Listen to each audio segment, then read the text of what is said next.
참고로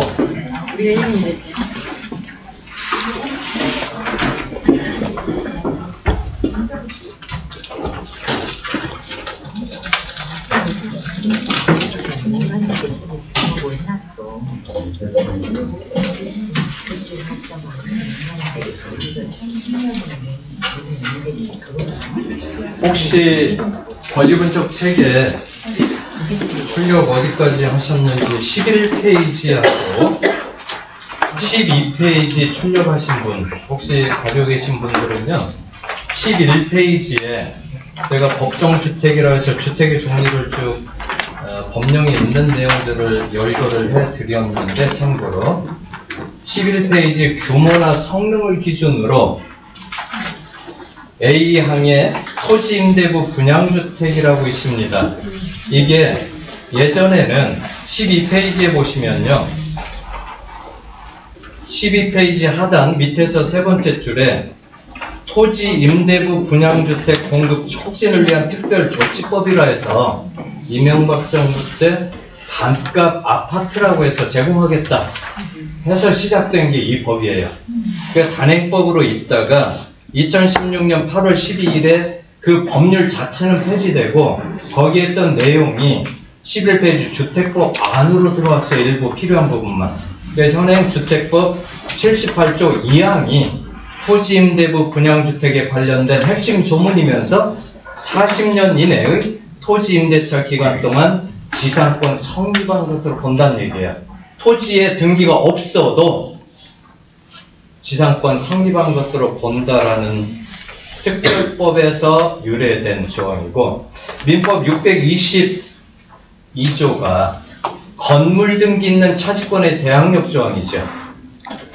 건물의 소유를 목적으로 토지 임대차 계약 체결한 토지의 임차인이 건물의 소유권 등기를 하면 그 날부터는 토지의 임차권 등기가 건물 소유자 명의로 없어도 임차권 등기된 것으로 본다라는 조항이 있어요. 민법 622조 건물 등기 있는 차지권에 대한 거. 토지만 경매에 나왔을 때 거래하실 때 토지 소유자 말고 아무것도 없다라고 해서 안전한 게 아니라 그 위에 있는 건물이 제3자 소유일 때 건물 소유자가 등기를 언제 했는지 보셔서 그 등기한 날 토지 소유자하고 임대차 계약을 체결한 임차인이며 등기한 날 토지에는 없지만 임차권 등기한 것으로 본다라는 규정이에요. 토지 낙찰받거나 매수하셔도 그 기간 동안 임차권 등기한 거니까 사용 못 하십니다. 그러니까 토지 사용 수익을 목적으로 토지 취득하시는 분들은 민법 622조 건물 등기 있는 차지권의 대항력 부분 같이 권리 분석을 하셔야 됩니다. 토지만 거래하실 때. 그거 건물 소유자가 토지의 지상권도 임차권 등기, 전세권 등기도 없는데 토지 낙찰받아서 철거시키면 되겠지 이렇게 들어가시면 안 되죠. 토지만 경매 나왔을 때 건물 등기 같이 보셔서 그 건물 등기가 토지의 근저당권 기준 권리보다 앞서 있다면 등기부에는 공시되지 않았지만 토지 등기에 임차권 등기가 최선순위인 것으로 보셔야 되는 규정입니다. 일종의 뭐 법정지상권하고 비슷한 거예요, 그러면요? 그 민법상의 그건 법정지상권은 아니고 임차권이죠. 그러니까 소위 굳이 말한다면 법정 임차권, 법률의 규정에 의해서 인정하는 그런 거고 여기서는 법지상권으로 보면 이건 법정지상권입니다. 왜? 토지임대부 분양주택인 경우에는 40년 이내에서 민법의 지상권은 30년이잖아요. 최단으로. 근데 여기서는 40년 기준으로 해서 지상권 성립된 것으로 본다라고 지상권이라는 표현을 했으니까 이게 법률의 규정에 의한 권리시요. 물권이시요. 물권 법정주의. 그래서 토지임대부 분양주택이 있는 토지는 법정지상권. 근데 법률의 규정이 성문화되어 있으니까 성문법상 법정지상권 이렇게 보셔야죠. 법정지상권도 법률의 규정에 의해서 또는 관습법에 의해서 되는 거니까 문서화되어 있으면 성문법상의 법정지상권 규정이 없으면 불문법상의 법정의 사건 이렇게 나누셔야 됩니다. 성격을. 그래야 확실히 구분이 되세요. 그래서 성문법상의 법정의 사건의 대표적인 게 민법 305조 전세권 설정자와의 관계에서 건물의 전세권 설정자와 토지 전세권 설정자와의 관계에서 법정의 사건. 민법 366조의 전형적인 명문으로 있는 법정의 사건. 그리고 가등기 담보 등에 관한 법률 10조에 명시되어 있잖아요. 담보가등기 권리사회의 관계. 임목에 관한 법률 6조. 이게 법률에 명시되어 있으니까 법정지상권인데 성문법상 법정지상권. 그리고 문서화되어 있지도 않은데 매매, 경매, 강제경매 등으로 토지 소유자가 달라질 때 인정해줘라. 이건 관습법이죠. 문서화되어 있지는 않습니다. 불문법상의 법정지상권. 그렇게 나누셔야 되고 바로 지금 말씀드린 부분을 제가 여기 정리를 해드렸거든요. 이렇게. 그냥 법정지상권 공부를 하셨지만 지상권 부분에 그렇게 나누어 드렸습니다. 15페이지 보시면 용익권이라 해서 사용시권인데 토지 사용시권이 있고 이건 물권적인 방법, 채권적인 방법인데 물권적인 방법으로 토지를 사용시할 수 있다? 지상권, 지역권, 전세권이죠. 채권적인 방법은 임차권, 사용차권. 그게 토지. 건물에 대해서는 물권적인 방법으로 사용시할 수 있는 건 전세권밖에 없고 건물이 채권적인 방법으로 사용수익은 사용차권, 임차권 이렇게 갑니다. 그리고 16페이지에 보시면 소위 법정지상권은 약정지상권, 법정지상권 구분을 해서 계약에 의하지 않은 거는 법률의 규정에 의한 거니까 법정지상권을 16페이지 성문법적 법정지상권과 불문법적 법정지상권으로 확실히 정리를 해드렸고 성문법적 법정지상권은 민법 305조 전세권과 관련된 부분, 민법 366조 지료 관련된 거는 법원이 정하는 거고요. 일단 근저당권과 저당권과 관련된 법정지상권이죠. 가담법 10조, 임목에 관한 법률, 또 주택법 78조 지금 보셨던 토지임대부 분양주택 토지의 임대차 관계지만 지상권 성립한 것으로 본다라고 명문의 규정이 있어서 저는 이걸 성문화된 성문법적 법정지상권이라 이렇게 구분을 해봤습니다. 그리고 관습법상의 법정지상권은 문서화되어 있지 않으니까 불문법적 법정지상권이라 이렇게 저는 구분을 했고요.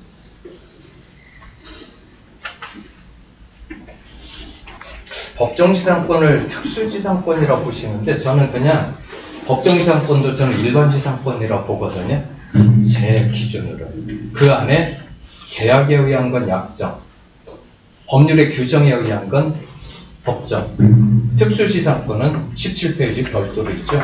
부분지상권, 분유지식권 이렇게 해서 체계를 잡았습니다. 이건 제가 독자적으로 체계를 잡아서 어디 민법책 이런 데에서는 이렇게 안 나와서 그런 걸 제가 제 나름대로 이게 누구하고도 토론을 해도 밀리지 않을 만큼 틀리지 않을 만큼 구성을 해서 뼈대만 잡은 건데 오래전에 반세기 전에 민법 학자들이 이렇게 했다고 그거 갖다 그대로 짜집기하고 옮겨 적는 게 다가 아니라 확신 있으면 구성하실 수 있잖아요. 저 이게 말씀드렸죠. 저작권 등록까지 되어 있는 창작품이라고. 네, 복사하셔서 여기저기 널리 유용하셔도 됩니다. 네. 홍익인간 널리 세상을 이롭게 하시면 됩니다. 제가 다 못하니까.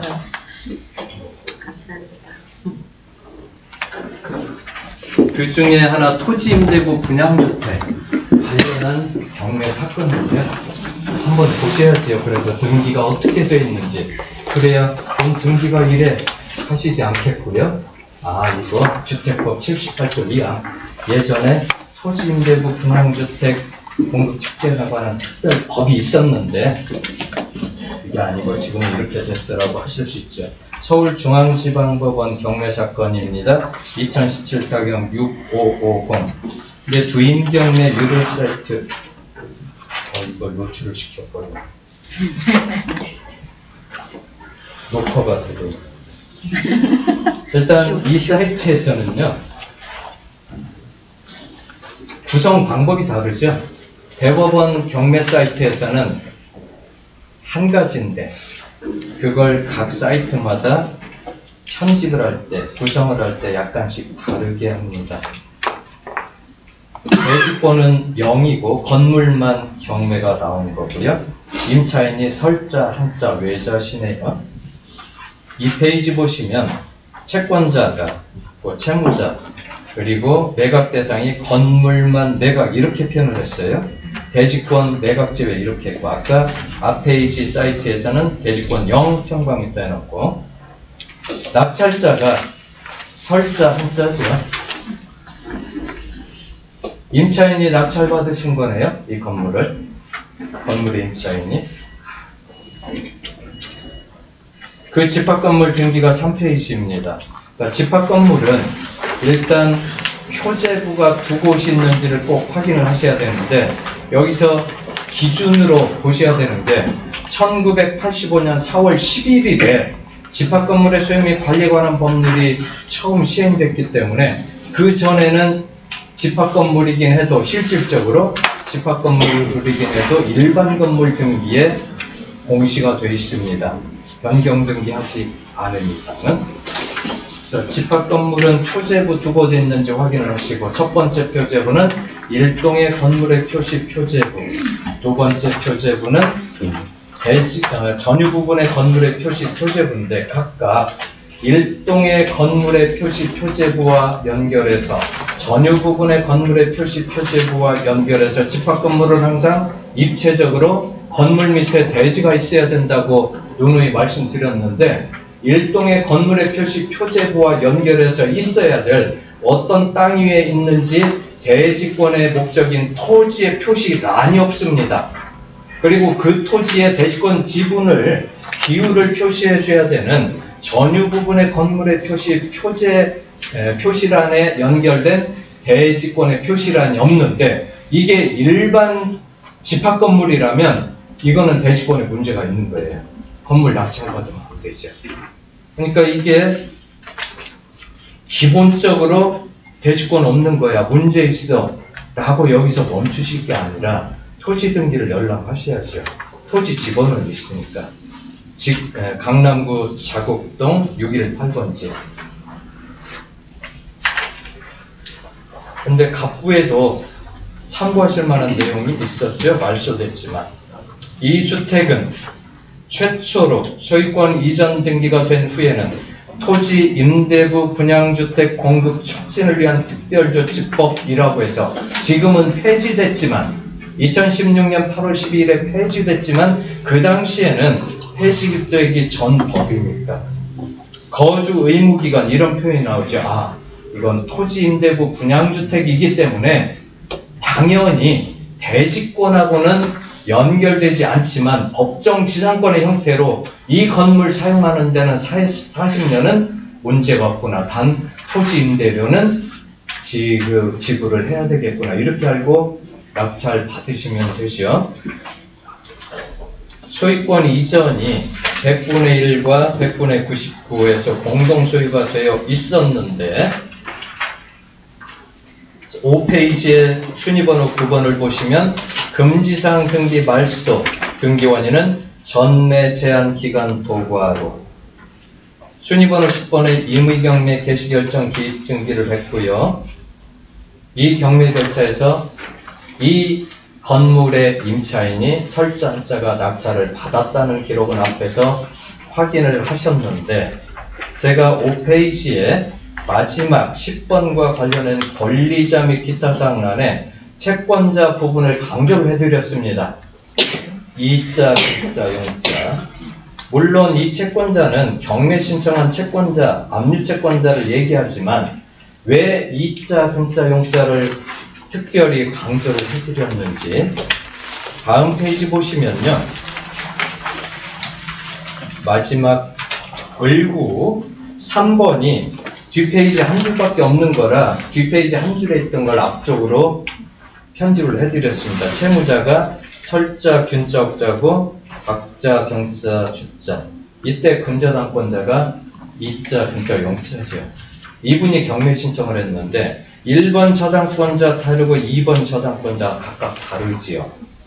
근데 1번 근저당권의 채무자가 설자 한자예요. 민사집행 규칙에 59조, 민사집행 법이 아니라요.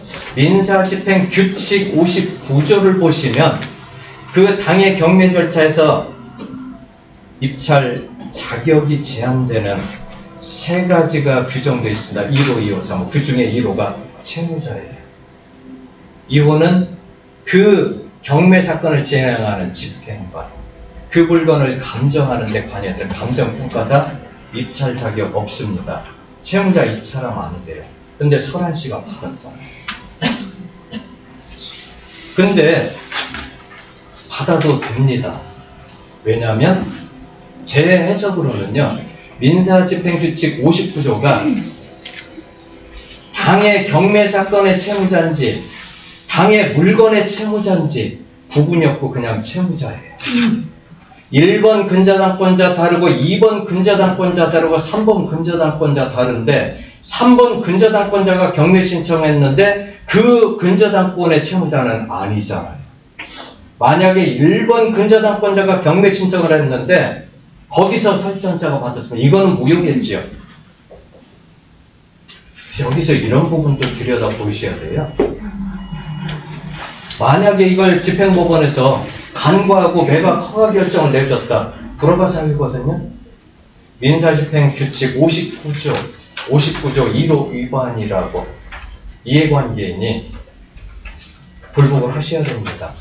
근데 여기서 설정자는 임차인이면서 1번 근저당권의 채무자지 3번 근저당권하고는 상관이 없잖아요. 만약에 1번 근저당권자가 경매 신청을 했는데 이분이 받았다면 이건 무효가 되는 상황. 그 경매 해당 사건의 경매 절차가 1번 근저당권, 2번 근저당권이 있지만 이 경매 절차는 3번 근저당권에 기해서 진행되는 경매 절차니까 그 경매 절차의 채무자는 아니잖아요. 1번 근저당권과 관련이. 그래서 받아도 된다고 봅니다. 7페이지 보시면 다른 호수도 또 경매가 나왔지요. 마찬가지입니다. 그 토지에 있는 다른 호수예요. 602호. 아까 보셨던 건 704호고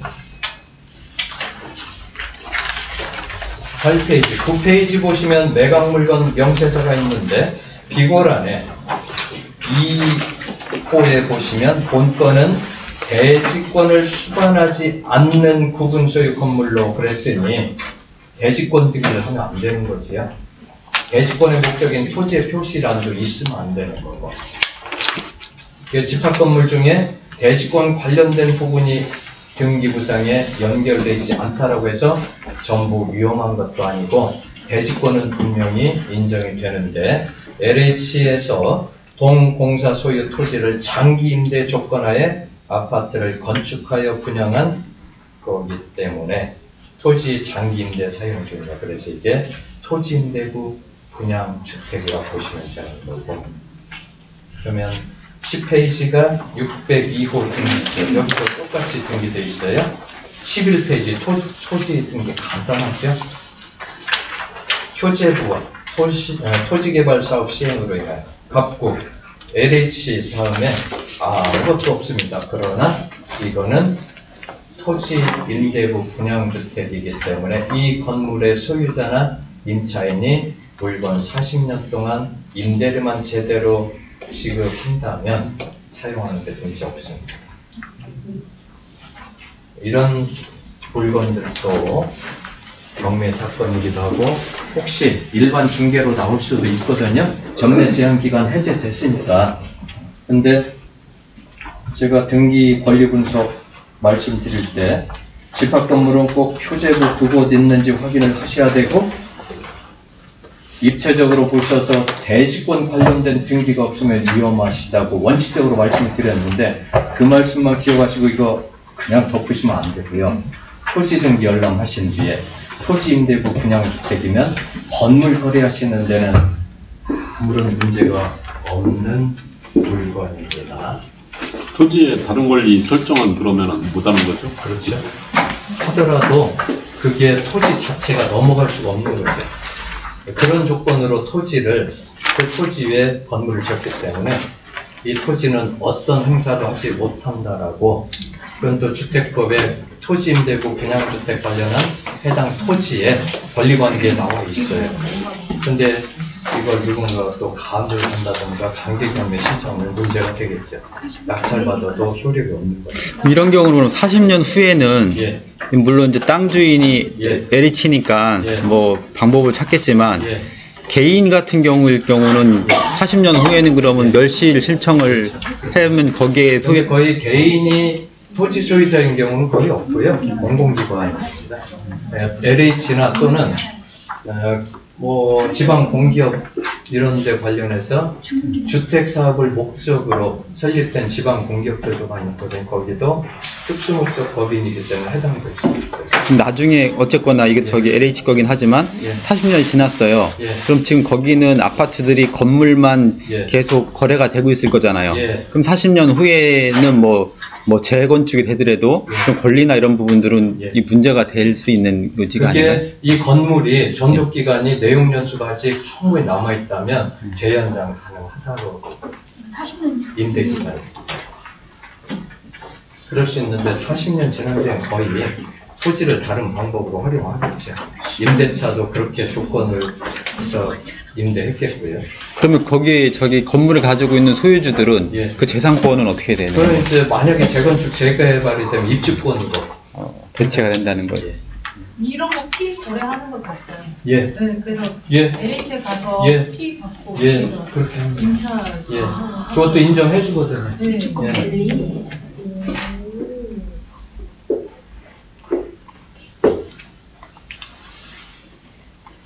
관심을 좀 가져보세요. 세종에는 없지만 수도권에는 많이 있습니다. 토지 임대부 분양주택.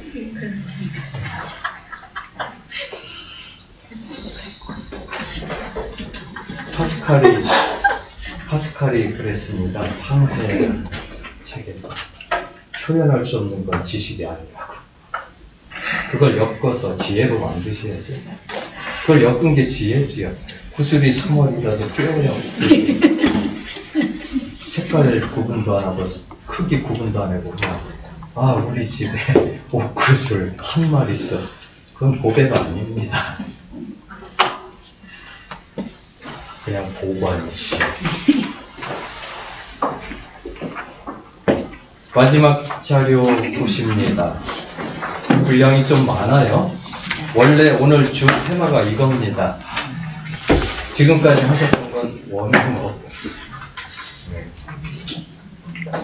여기 이 사건 들어가시기 위해서 그냥 세포를 좀 느슨하게 완화시켜드린 건데 더 경직되신 것 같아요.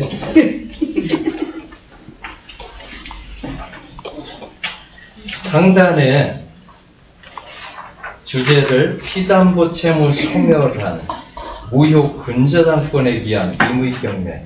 당연히 무효지요. 확고한 대법원 판례입니다.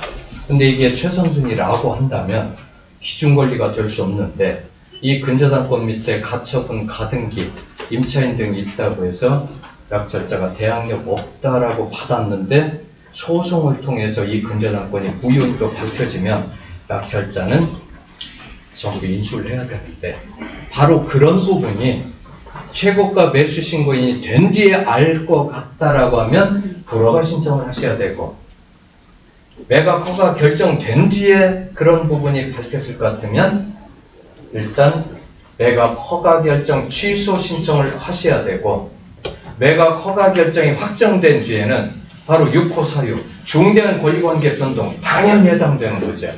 근데 배금까지 납부 한 뒤에 이게 밝혀지면 배당 정지시켜야 돼요. 기회 또 있습니다. 그게 일단 대금 납부하면 대법원 판례는 경매 절차는 종결된 걸로 봐요. 근데 민법 578조가 경매와 매도인의 담보책임 규정이 있잖아요. 그 규정에 의해서 경매도 특별매매이기 때문에 매도인이 담보책임을 부담을 한다입니다. 매각대금 납부하면 경매 절차는 종결이 됐지만 그걸 굳이 배당까지 해서 어차피 돌려올 거 부당이득 반환 청구를 다시 해서 낙찰자한테 매각대금 납부한 사람한테 돌려받으라고 하는 건 너무 가혹하다라고 판결이 그래요. 아주 문맥을 너무 가혹함으로 대법원에서 배당이 안 됐다면 배당을 정지시켰다가 그 돈은 매수인에게 돌려주는 게 인지상정이 아니겠느냐. 그래서 대금 납부해도 이게 내게 될지 안 될지 확신이 없어요. 그럴 때 배당기일까지 한 달 시간이 있으니까 더 차근차근 알아보셔서 만약에 이게 문제가 있겠다 싶으시면 배당 정지시켜놓고 이러이러한 자유라 내게 아니고 내게 되더라도 인수할 부담이 이렇게 많아지니, 왜냐하면 무효인 근저당권에 의해서 경매가 진행됐으니까 낙찰자는 아예 소유권 자체를 취득할 수 없다는 상황이 될 수가 있거든요. 인수가 문제가 아니라. 그 경매 곳곳에서 불복 절차 어느 단계에서 어떻게 해야 되는지 어떤 사건이든 간에 기본으로는 있습니다. 최고가 매수 신고인 된 뒤에 일주일 안에 불허가 신청할 수 있는 기회. 허가 결정 난 뒤에 확정되기 전에 매각 허가 결정 취소 신청할 수 있는 기회. 매각 허가 결정이 확정된 뒤에 대금 납부할 때까지는, 근데 엄밀히 보면 재매각 명령 내려지기 전까지는 일단은 민사집행법 121조 6호 사유를 들어서 허가 결정 취소 신청 한 번 더 해볼 수 있는 기회. 대금 납부가 됐다면 배당기일까지 배당 정지시키고 보증금을 다시 반환받아올 수 있는 기회. 근데 그것도 소홀히 너무 태만히 하셔서 배당까지 끝났다면 그 채권자들을 상대로 일일이 배당받은 채권자한테 민법 741조를 근거로 부당이득 반환 청구 소송에서 다 회수를 하셔야 되는데, 금융기관, 공공기관은 돈 쌓아놓고 있잖아요. 이자까지 받는데 시간이 걸려서 지금 문제는 없는데, 배당받은 채권자가 일반 기업이거나 부실한 좀 개인이면 다 소비하고 없어요. 판결문 받아도 그건 집행 불능될 수가 있거든요. 그래서 경매 입찰에 참여하실 때 배당받을 채권자들이 개인이 너무 많은 것들은 한 번쯤은 고려해 보셔야 돼요. 내가 만약에 이 경매가 무효가 돼서 부당이득 반환 청구 소송을 했을 때 온전하게 받을 수 있는지. 그래서 모험을 하실 거면 채권자들이 전부 공공기관이거나 금융기관이거나 남들이 안 들어가잖아요. 무서워서. 한번 들어가 보실 만합니다. 그리고 안 돼서 부당이득 반환 청구 소송하면 원금만 받는 게 아니라 이자 있잖아요. 금융기관 이자보다는 좀 많으니까 즐긴다 생각을 하시고, 모험이지만 즐거우시잖아요. 한 4, 5년씩 배워 갔다 오시고, 네, 그런 즐거움은 별개이신가요? 네. 1페이지 지금까지 보셨던 경매 사건 중에 감정가액이 570억입니다. 오, 예. 570억. 경기도 용인시 처인구 삼가동산 163-2 외 5필지니까 6필지가 감정가가 570억이고요. 거기 목록 중앙에 나와 있지요. 이거를 최태원 씨 외 3명이라고 해서 122%에 700억에 받아갑니다. 이거 7천만 원 아니에요?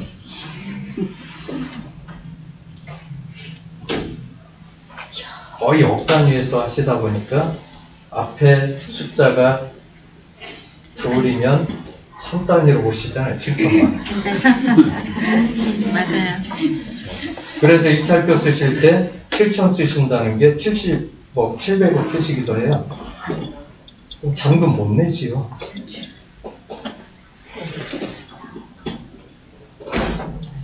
매순청대를 교육받으신 분들 제가 소개시켜드렸죠. 대한민국 역사상 가장 많은 동그라미 3개 해서 6천억에 일단은 최고 매수 신고한 거. 그 다음 페이지도요. 2번 물건인데 1,500만 원 아니고 150억입니다.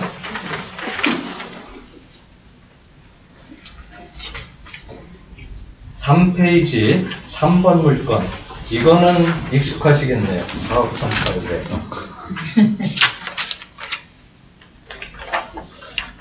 이렇게 경매 신청을 하고 1번 물건은 700억에 매각이 되고 나머지는 뭐 기록은 안 나타나 있지만 취하된 사건도 있고 그렇거든요.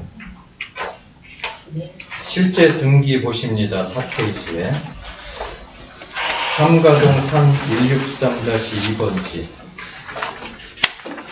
혹시 이게 2008년 등기인데요.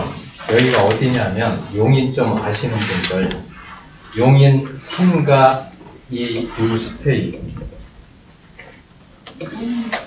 삼가 거기를 2016년쯤에 기사를 보시면 현대 엔지니어링이 동남건설로부터 이 아파트 시공 수주하는 거에 대해서 거의 사실화된 것처럼 이렇게 한 것도 있고, 근데 이게 문제가 많았어요. 아까 거기 최태원 님이 SK하고 사건이 없고 동남건설 있죠? 주식회사 동남건설 거기 대표이사입니다.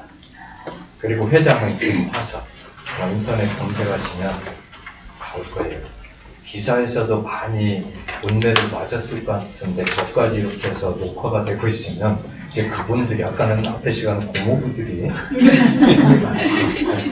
그렇지만 저는 학문적으로 탐구를 하는 입장에서 하니까 아무런 법적인 제재도 받을 수 없고 물리적인 제재라면 그거는 제가 어떻게든 해소할 수 있습니다. 일단은 5페이지에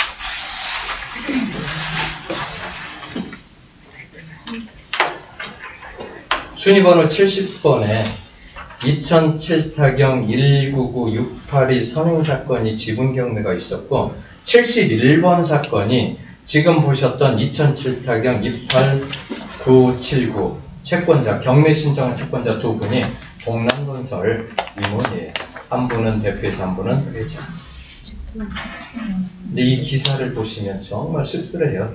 2020년쯤에 나온 기사를 보면 원래 이 사업 시행을 추진했던 김성태 회장이 따로 있습니다. 그 회장이 추진을 하던데 자금이 일단은 토지 소유자로부터 매매 계약을 체결했는데 토지 소유자가 이중 계약을 체결하면서 아주 힘들어지고 거기에 법무사까지 여러분들이 전문가들이 개입돼서 거의 희대의 사기 행각으로 진행이 되고 사실은 분자담보도 효력이 없는 걸로 경매 신청을 한 게 대법원까지 밝혀졌는데 그 대법원 사건이 최고입니다. 그래서 동남개발에서 경매 신청을 했다가 동남개발 그 임원들이 경매 신청하고 법인 명의로 받았어요. 왜냐하면 토지개발사하고 아파트 신축사 분양 잡았는데 이 토지가 꼭 필요하니까 편법으로 받았는데 그 분자담보 자체가 피담보치가 없다. 오효가 밝혀져서. 근데 그걸 어떻게 밝혔냐면요. 동남개발이 채권자이기도 했어요. 또 여기 최태원 씨하고 김화석 씨가 채무자예요. 채무자인데 이 두 분의 채권자 한화 이런 데서 이분이 배당받을 이 경매 절차에서 배당받을 금액을 채권 압류를 했는데 그 채권 압류가 경합이 됐어요. 그러다 보니까 서로 네 거다 내 거다 누가 우선순위다 밝혀지는 과정에서 이거는 무효인 근저당권에 기해한 거라 무효라. 그래서 채권 압류 감류 자체가 인정될 수 없다. 배당 금액이 없는데 어떻게 채권 압류 감류가 성립되느냐? 여기까지 들어갔던 사건입니다. 경매사건 하나요. 근데 아까 3번 물건 같은 경우는 4억 1,800짜리니까 개인이 투자하실 만하죠. 여기 개발한데 잘못 들어가면 무효인 근저당권에 기한 거니까 받으셔도 효력이 없습니다. 근데 그런 기록들은 모르잖아요. 이건 문의일 수도 있는데 어쨌든 이런 사건들이 여기저기서 많이 드러나고 있으니까 한 번쯤은 더 생각을 하시고 권리관계를 신중히 파악을 하십사는 말씀이에요. 6페이지 보시면 1번 근저당권자 양도 받아옵니다. 최태원, 김화섭 씨가. 그리고 돈이 없으니까 그걸 담보로 31억을 채권액으로 해서 근저당권, 질권. 이게 민법 345조의 권리질권이지요.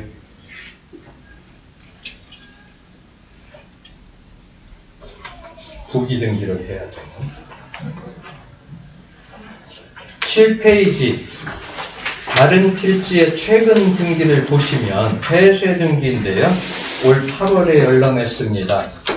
이거 대법원 판결 나온 뒤로 그 판결 분석을 하다가 여기까지 파고 들어가는 사건이거든요. 판결이 올 7월 27일이에요.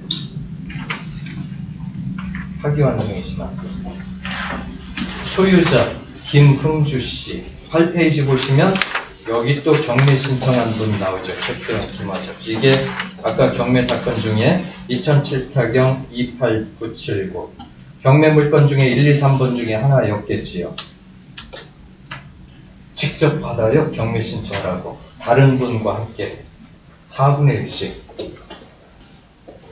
근데 근저당권을 이전받은 근저당권자이자 경매 신청한 압류채권자이자 낙찰자잖아요.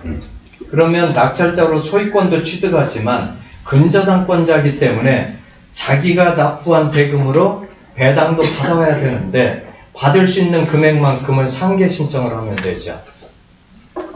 그렇게 해서 차액은 후순위로 내려가고, 근데 그 배당받을 금액과 관련해서 권리질권을 설정을 했으니까 제3자 거죠. 그러니까 그 부분은 가지고 서로 다툼이 있을 수가 있겠죠. 그러다 보니 일이 복잡해지고요. 9페이지에 보시면 공동담보로 얽혀 있어요. 순위번호 1번이 공동담보 목록 385, 그 수작업한 공동담보 목록, 이런 기록들이 있고,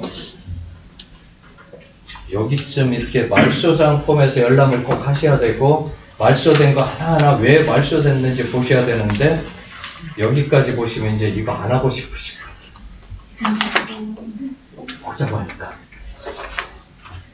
그래도 하나하나 찾아가 보세요. 그럼 다 풀립니다. 시간이 걸려서 그렇죠. 10페이지 1-9번 아까 앞 페이지에서 말소되기 전에 확인을 하셨었죠. 근저당권 양수했었고, 11페이지는 다른 필지 등기입니다. 원래 소유자가 따로 있었고요. 거기에도 그 필지도 12페이지에 최태원 씨, 김화섭 씨가 또 개입되어 있어요. 채권 최고의 91억 원입니다. 이걸 근거로 이게 무효인 근저당권인 거예요. 이걸 넘겨버렸거든요. 그리고 13페이지에 또 다른 필지의 등기인데요. 그냥 한 필지만 보셔서는 이게 공부가 안 되세요. 권리분석하실 때 관련된 것 최대한 확인을 하시면서 어떻게 얽혀 있는지 그걸 한 사건이라도 제대로, 판례 수백 건 보시는 것보다 이 한 사건의 뿌리부터 제대로 처음부터 끝까지 이걸 제대로 활용하실 수 있으면 응용력이 풍부해지실 거거든요. 판례 100건보다 이게 효력이 더 있습니다. 효과도 있고요.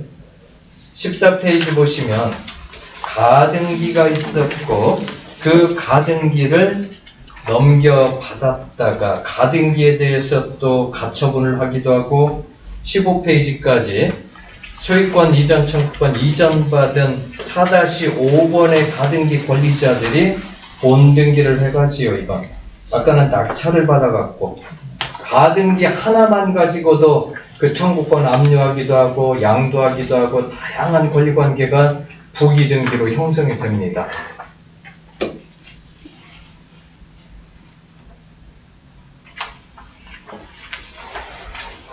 (16페이지) 임의경매 개시결정 기입등기인데 이런 내용들도 앞에 다른 필지와 거의 비슷하게 다 연결은 돼 있어요. 효력은 비슷한데 이렇게 돼 있고 18페이지 보시면 2015년에 경매 사건이거든요. 지금 등기로 확인을 하셨고 이렇게 이 등기들을 근거로 해서 경매 신청을 다시 2015년 아까 처음에 된 건 2008년 경매 사건 2007년 7, 8년 뒤에 다시 경매가 진행이 됩니다. 근데 이때 진행된 경매 여기는 이미 무효가 된 취하로 선순위에서 배당도 받고 효력이 없는 근저당권에 기했기 때문에 여기서 낙찰받은 동남주택 거기에 낙찰자가 주식회사도 있죠. 주 단독으로 받았습니다. 125%에 7억 9,900짜리를 10억에 이 땅이 꼭 필요한데 제3자가 들어오면 안 되니까 허위의 근저당권에 대해서 법무사도 개입되고 경매 신청 직접 해서 회사에서 받아가는 형태로 사기죠, 사기.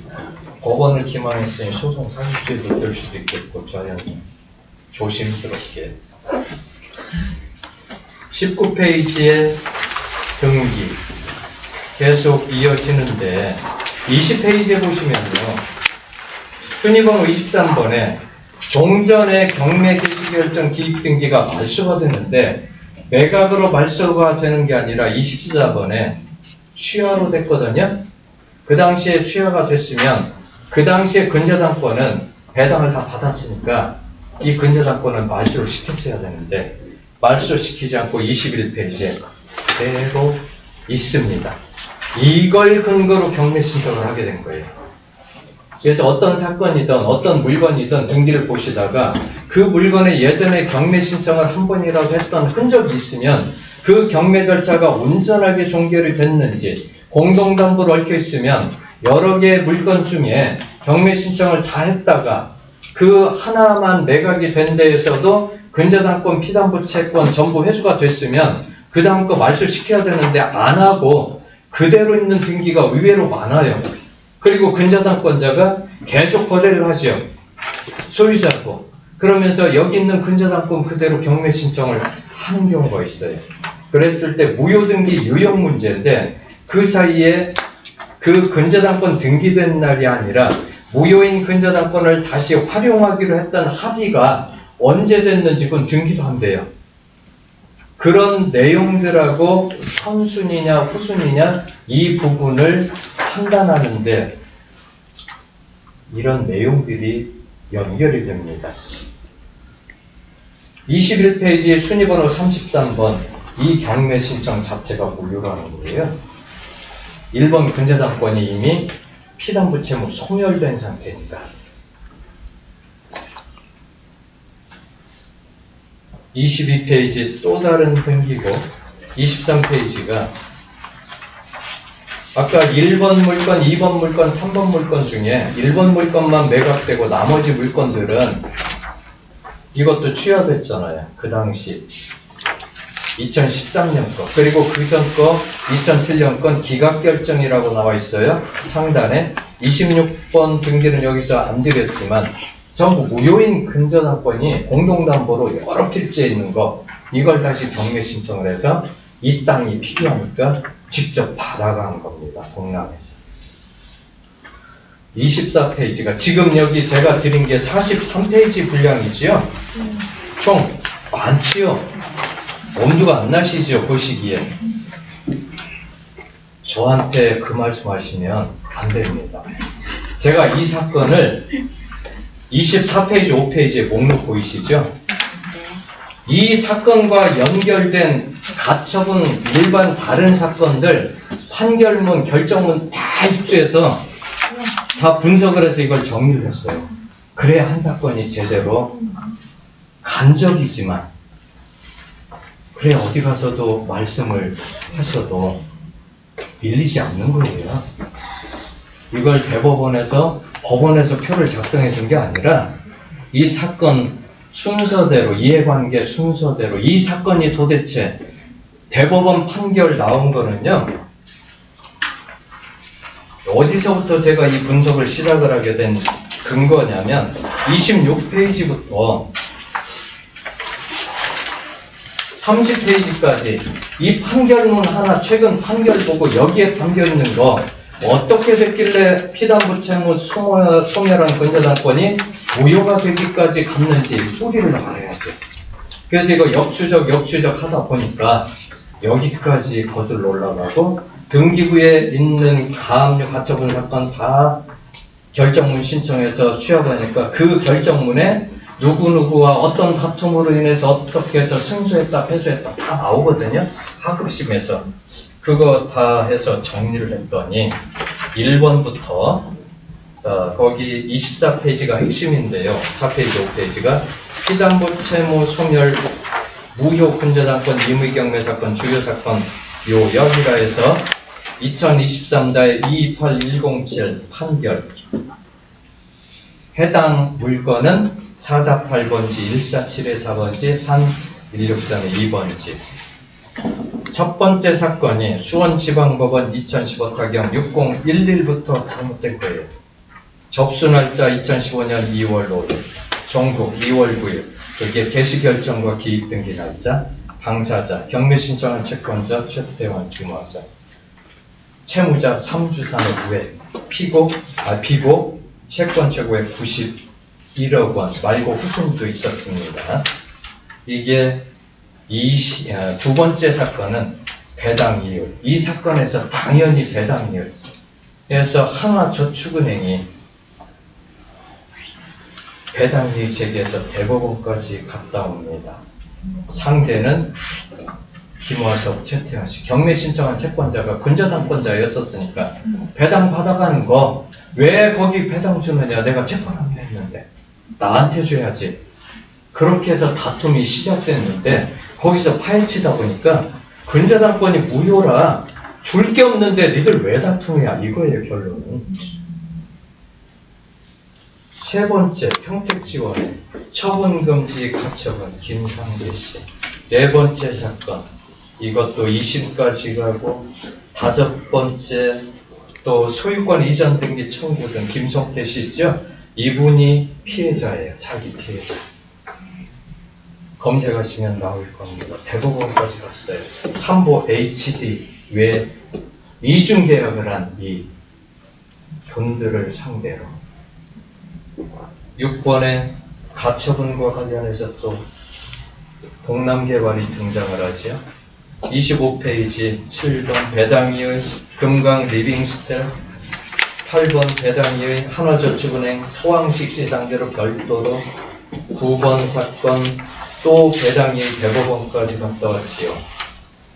수원지법 소유권 말소 등기 패소 그렇게 해서 14번 사건이 지금 조금 이따 살펴보실 그 중에 대법원 14번 중에 중간에 있죠. 2023-28107 근데 이 판결이 대법원 종합법률정보나 국가법령정보센터에 조만간 탑재가 되겠지요. 그럼 거기에는 그렇게 됩니다. 판시사 3줄 압축하고 판결요지 몇 줄 압축하고 그러면 그 몇 페이지, 4-5페이지, 3페이지도 분량이 많으니까 판결요지 이것만 압축해서 변호사님들이 블로그 다 깨적이 이래서 무효다. 그분들 사건 여기까지 안 들어가세요. 그럼 그걸 또 퍼널르시잖아요. 블로그 개설해놓고 여백이 많아요. 카페 개설하고 너무 썰렁한 거, 허전한 거. 그런 것들을 또 검색해서 보시잖아요. 변호사가 로펌이 있으니까. 그리고 저보다 더 신뢰를 하시잖아요. 저는 누구를 신뢰를 하셔야 될지 이 문제가 아니라 최소한 책임질 수 있을 만큼 검증을 하실 수 있는 이 길을 알려드리는 거예요. 한 사건으로서. 이래야 이 대법원 판결 몇 페이지가 제대로 어디서부터 시작돼서 여기까지 왔는지 당사자들은 피말르는 시간들 거의 8년이요. 경매 신청할 때부터 15년이니까요. 지금까지 이 사건을 이해관계도 없는 저는 권리 분석을 하기 위해서 이거 강의하기 위해서 준비하는 거 아니에요. 제가 그냥 궁금해서 파헤쳐 놓은 거 그 자료 하나씩 이거 해드릴까 저거 해드릴까 하다가 어떻게 괴로움을 드릴까 그렇게 해서 가져온 게 이 사건이거든요. 그러니 민법 조문 몇 개 암기해서 판례 판시사항 좀 암기해서 그거 변호사들이 써놓은 거 똑같은 내용 숙지해서 어디 가서 무슨 사건에 대해서 무슨 말씀을 하시겠는지 지금 그 말씀을 좀 언짢으시겠지만 지금 여기 계신 분들한테는 드려도 될 것 같아요. 그런 자세를 가지고 여기 계십니다. 처음부터 첫날부터 해드렸으면 마음속으로 그러셨겠죠. 잘났어, 재수 없어. 그리고 그 다음부터 안 나오시죠. 지금 중계하는데 무슨 소용이 있다고 이 귀한 시간 내가 왜 여기 와서 있어. 그렇지만 이게 길이 된다고 말씀드렸잖아요. 보람. 이런 사건들을 보셔야 조금 내가 자세가 낮아질 수 있고 굽힐 수 있는 게 되는 거예요. 자꾸 저를 낮추기 위해서 이런 걸 본 거거든요. 제가 어느 순간 우쭐해 있을까봐 그게 두려우니까요. 나 이런 것까지 했어. 니들이 이런 걸 알아? 이게 아니라 천수종종 심수구성. 자, 얕은 물은 쫄쫄쫄 소리가 납니다. 심수무성. 깊은 물은 소리 없이 흐릅니다. 정수유심이라고 하죠. 고요한 물은 깊게 흐릅니다. 혹시라도 판례 몇 줄 읽고 40년 공부했다라고 해서 거드름 피우지 않을까. 그래서 저를 자꾸 쓰는 거예요. 거기에 지금 동조를 하시는 거고요. 26페이지 보십니다. 판결문. 원고 동남 리빙스텔 개발 피고 1 한화지요. 피고 2 용인시. 아까 압축해 드린 데 다 있습니다. 여기서는 그 법리만 보시는데 결론이니까 27페이지 보시면 임의경매의 정당성은 실체적으로 유효한 담보권의 존재에 근거하므로 담보권에 실체적 하자가 있다면 그에 기초한 경매는 원천적으로 무효이다. 특히 채권자가 경매를 신청할 당시 실행하고자 하는 담보권이 이미 소멸하였다면 여기서 신청할 당시입니다. 이게 민사집행법 267조와 관련해서 경매 신청 당시에는 근저당권이 유효했으나 경매 진행 중에 변제를 했던 면제를 받았던 무효가 됐으면 경매 절차를 정지시키고 취소나 취하로 됐어야 되는데 그걸 간과하고 경매 절차가 종결되고 매각대금까지 납부했다면 매수인의 소유권 취득에 영향을 미치지 않는다. 그게 민사집행법 267조 간단합니다.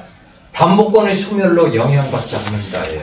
근데 여기서 신청 당시에 이미 효력이 없었으면 그거는 낙찰받고 잔금 다 내고 소유권 이전 등기해도 그 자체가 원천 무효라는 거죠. 여기에 차이가 있습니다. 그래서 민사집행법 267조를 어디를 기준으로 적용할 거냐 그거와 관련된 전원 합의체 판례거든요. 2022년 작년 8월 25일 판례. 그거의 일부입니다. 특히 경매 신청한 채권자가 경매를 신청할 당시 실행하고자 하는 담보권이 이미 소멸하였다면 등기만 그냥 남아 있었다면 그 경매 개시 결정은 아무런 처분 권한이 없는 자가 국가의 처분권을 부여한 데에 따라 이루어진 것으로서 위법하다. 그러므로 피담보 채권이 소멸되어 무효인 근저당권에 기초하여 임의 경매 절차가 개시되고 매수인이 해당 부동산의 매각대금을 지급하였더라도 그 경매 절차는 무효이므로 매수인은 부동산의 소유권을 취득할 수 없다. 2월달에 매수인청 대리 교육 여기서 받으신 분들은 제가 드린 32페이지 자료 중에 대성목재 주식회사, 대성목재공업, 그리고 유청실업관계 거기에서 90년대 3억 원 설정해놓고 2002년부터 경매 신청을 해서 20여 년간 최근까지 갔던 사건이 바로 해당 사건이 이 판결과 연결된 거라 혹시 그 자료 가지고 계신 분, 그때 교육받으셨던 분 다시 한번 찾아보세요. 그 자료가 이 판결입니다.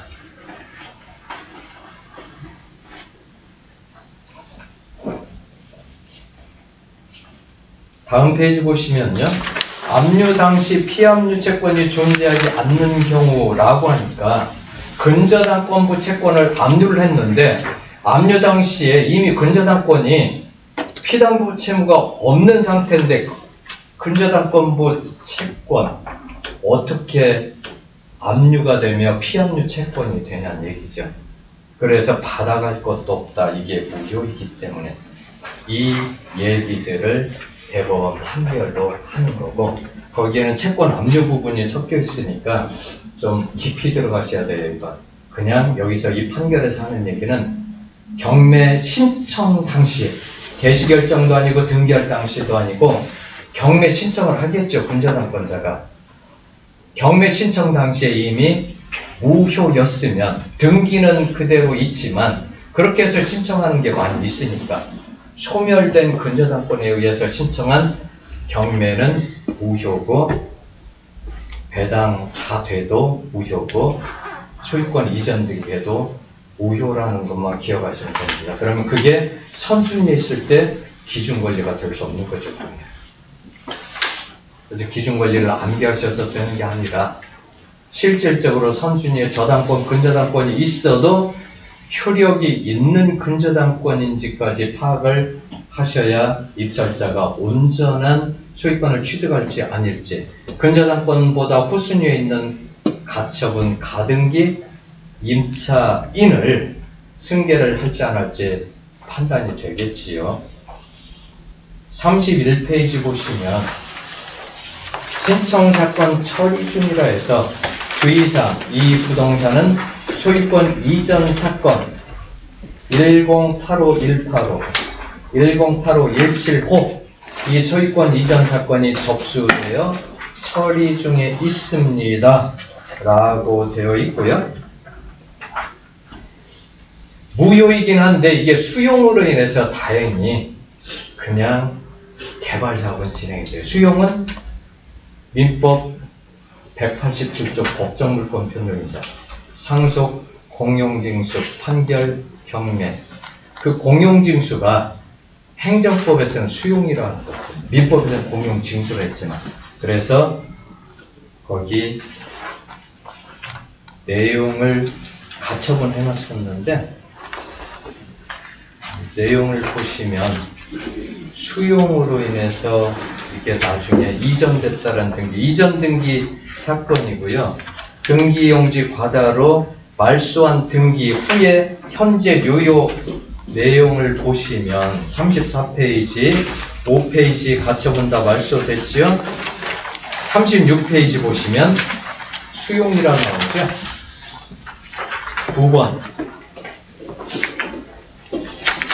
11번, 9번의 등기 원인이 수용. 이건 등기된 날이 아니라 2023년 8월 12일 법정물권 변동이 발생한 거예요. 공공용지 협의 취득은 달라요. 그건 등기한 날인데 수용은 공용징수이기 때문에 등기를 늦게 해도 등기 원인날 이때 상속과 동일하게 소유권 취득하는 겁니다. 근데 9번의 접수란의 접수 번호 11번의 접수란의 접수 번호가 앞에서 보셨던 신청사건 처리 중 주의 공시했던 31페이지 상단 주의사항에 소유권 이전 사건에서 접수번호 바로에 2건 있었습니다. 이거 등기하느라고 주의를 했던 거죠. 그게 36페이지 9번과 10번 접수번호하고 정확히 일치하죠. 이렇게 어떤 등기를 하느라고 됐는지 여기까지도 찾아가 보시고 37페이지도 같이 연결되어 있던 등기고 이렇게 해서 43페이지까지 참고로 등기 같이 확인을 하시면서 이 판결문 몇 장이라도 보십니다. 혹시 나중에라도 이 판결문과 관련된 무효인 근저당권에 의해서 진행된 경매 무효이다라고 많이 나올 겁니다. 43페이지 마지막 페이지 보시면 가처분은 그렇게 했잖아요. 채권자 대위에 의한 무효인 경매 절차에 기한 소유권 이전 등기 말소 등기 청구권 김정태 회장이 별도 회장도 했었던 거죠.